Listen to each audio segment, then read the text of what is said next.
Baiklah, assalamualaikum warahmatullahi wabarakatuh. Perkenalkan, nama saya Muhammad Ridho, NIM 62125100011.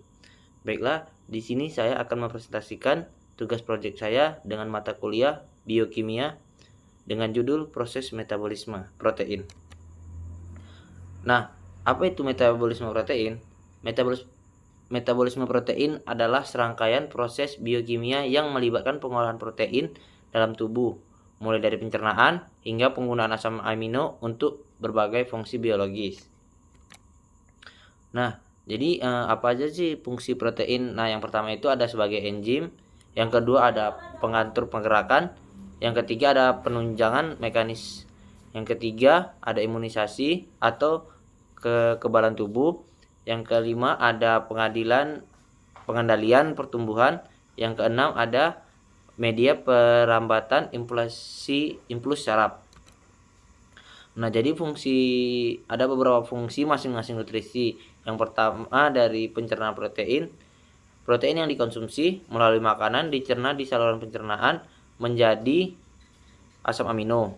Proses ini dimulai di lambung dengan bantuan enzim pepsin dan dilanjutkan di usus halus dengan enzim protase. Selanjutnya ada penyerapan. Asam amino yang dihasilkan dari pencernaan diserap melalui dinding usus ke dalam aliran darah dan kemudian didistribusikan ke seluruh tubuh.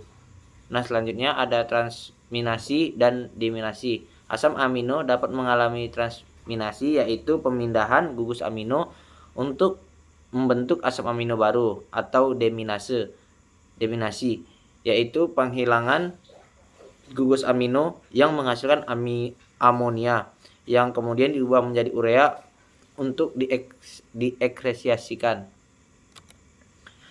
Selanjutnya ada sintesis protein. Nah, asam amino yang tersedia digunakan untuk sintesis protein baru yang diperlukan untuk pertumbuhan, perbaikan jaringan, dan fungsi seluruh lainnya. Selanjutnya yang terakhir ada energi. Dalam kondisi tertentu, asam amino juga dapat diubah menjadi glukosa atau lemak untuk digunakan sebagai sumber energi. Adapun pembagian protein ada dua. Yang pertama itu asam amino esensial dan asam amino non esensial. Yang pertama ada asam amino esensial. Asam amino esensial adalah asam amino yang tidak dapat diproduksi oleh tubuh dan harus dipecah dari makanan. Terdapat 9 asam amino esensial pada manusia, yaitu ada histidin, isoleusin, leusin, lisin, metionin, fenilalanin, treonin, trifosfan, dan valin. Nah, yang kedua ada asam amino non esensial. Adalah asam amino yang dapat diproduksi oleh tubuh sehingga tidak perlu diperoleh dari makanan. Beberapa contoh asam amino non esensial meliputi ada alanin, asparagin, asam aspartat, asam glutamat, serin, glutamin, prolin, dan tirosin.